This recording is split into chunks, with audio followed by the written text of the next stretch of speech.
Canada एक ऐसा देश जिसे कभी शांति, सुरक्षा और कानून व्यवस्था का प्रतीक माना जाता था, लेकिन पिछले कुछ वर्षों में वहां जिस तरह गैंगवार, धमकियों और खुलेआम फायरिंग की घटनाएं बढ़ी हैं, उसने पूरी दुनिया को सोचने पर मजबूर कर दिया है। और अब एडमोंटन शहर में हुई एक ताजा घटना ने फिर से सवाल खड़ा कर दिया है। क्या कनाडा में एक बार फिर गैंगवार की खौफनाक वापसी हो रही है? क्या वहां का भारतीय समुदाय अब डर और असुरक्षा के साए में जीने को मजबूर हो रहा है? एडमोंटन के मशहूर गिल टेक्स्ट सर्विसेज के ऑफिस पर हुई ताबड़तोड़ फायरिंग ने पूरे इलाके में सनसनी फैला दी है। इसी पर देखिए हमारे संवाददाता रजनीश शर्मा की रिपोर्ट। सोशल मीडिया पर जिम्मेदारी लेना और खुलकर धमकी भरे वीडियो अपलोड करना इस ओर इशारा करते हैं कि गैंगस्टर्स अब डर फैलाने के लिए सोशल मीडिया प्लेटफॉर्म का जमकर इस्तेमाल कर रहे हैं। एडमोंटन की इस घटना ने एक बार फिर कनाडा में कानून व्यवस्था और गैंगस्टर नेटवर्क के बीच एक बड़ी बहस छेड़ दी है। वीडियो जर्नलिस्ट रविंदर के साथ Rajneesh Sharma, India daily, Delhi. Social media पर वायरल हो रहे वीडियो में बिल्डिंग की दीवारों पर गोलियों के निशान साफ दिखाई दे रही है। बाहर खड़ी गाड़ियों के शीशे टूटे पड़े हैं और माहौल ऐसा लग रहा है मानो किसी फिल्म का गैंगवार सीन हो। लेकिन ये कोई फिल्म नहीं बल्कि कनाडा की सड़कों पर घट रही एक असली घटना है। सबसे चौंकाने वाली बात ये रही कि इस हमले की जिम्मेदारी किसी अनजान शख्स ने नहीं बल्कि पाकिस्तानी गैंगस्टर शहजाद भट्टी ने खुद सोशल मीडिया पर दी। उसने वीडियो पोस्ट करते हुए खुलेआम धमकी दी कि जो भी उसके दुश्मनों का साथ देगा उसका अंजाम भी ऐसा ही होगा। हालांकि इस वीडियो और पोस्ट की पुष्टि इंडिया डेली नहीं करता। सोचिए, अपराधी अब सिर्फ बंदूक से नहीं बल्कि सोशल मीडिया के जरिए भी डर फैलाने की कोशिश कर रहे हैं। ये केवल एक फायरिंग की घटना नहीं बल्कि एक ऐसा संदेश है जिसे गैंगस्टर पूरी दुनिया तक पहुंचाना चाहते हैं। बताया जा रहा है कि गिल टक्स का नाम कुछ ऐसे लोगों से जोड़ा जा रहा था जिन्हें भट्टी अपना विरोधी मानता है। हालांकि अभी तक पुलिस ने आधिकारिक रूप से किसी गैंग कनेक्शन की पुष्टि नहीं की है, लेकिन सोशल मीडिया पर वायरल वीडियो और धमकियों ने इस पूरे मामले को और गंभीर बना दिया है। कनाडाई पुलिस और सुरक्षा एजेंसियां अब ये पता लगाने में जुटी है कि इस हमले के पीछे कौन कौन लोग शामिल थे। क्या ये किसी बड़े गैंग नेटवर्क का हिस्सा है और क्या आने वाले समय में ऐसी और घटनाएं हो सकती हैं?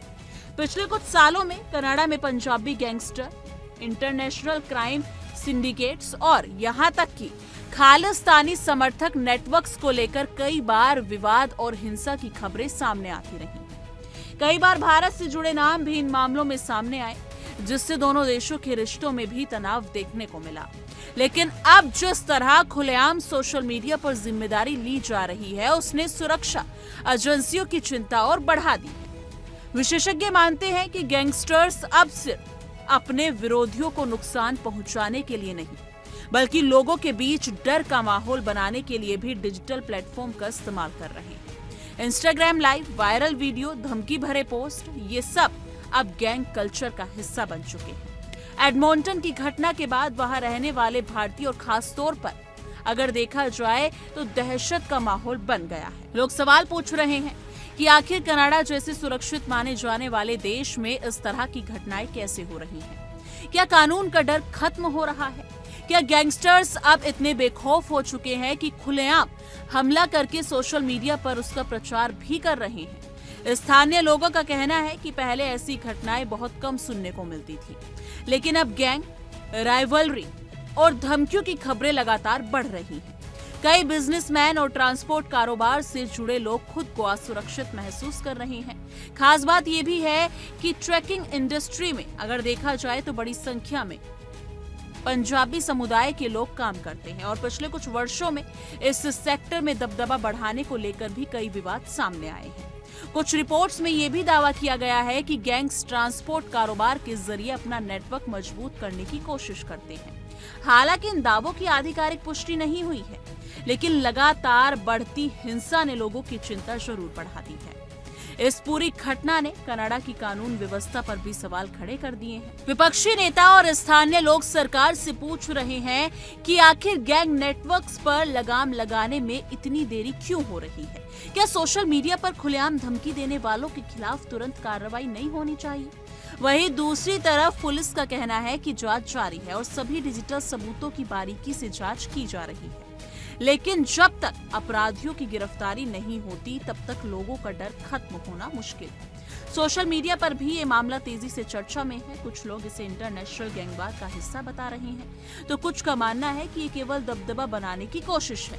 लेकिन सच चाहे जो भी हो, इतना तय है कि एडमोंटन की ये घटना कनाडा के लिए एक बड़ा चेतावनी और देखा जाए तो संकेत बन चुकी है। अगर समय रहते ऐसे नेटवर्क्स पर सख्त कार्रवाई नहीं हुई तो आने वाले दिनों में हालात और गंभीर हो सकते हैं।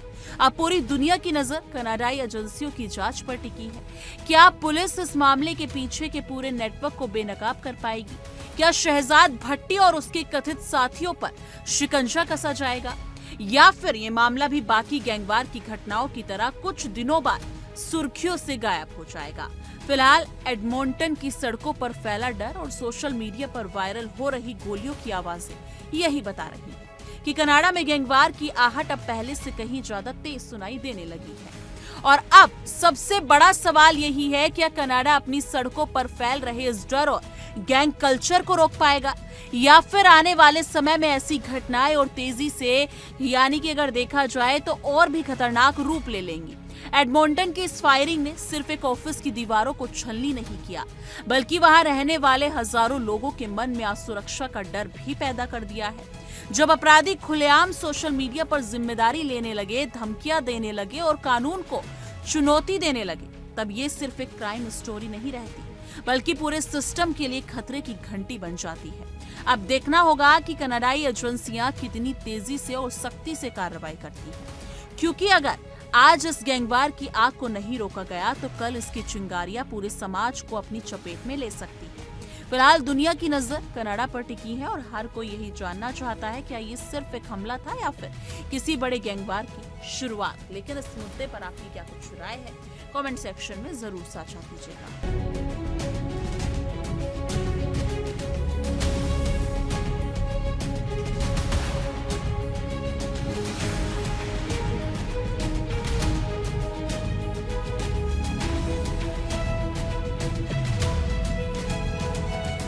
देखिए इंडिया डेली 24/7 अब आपके स्मार्ट टीवी पर।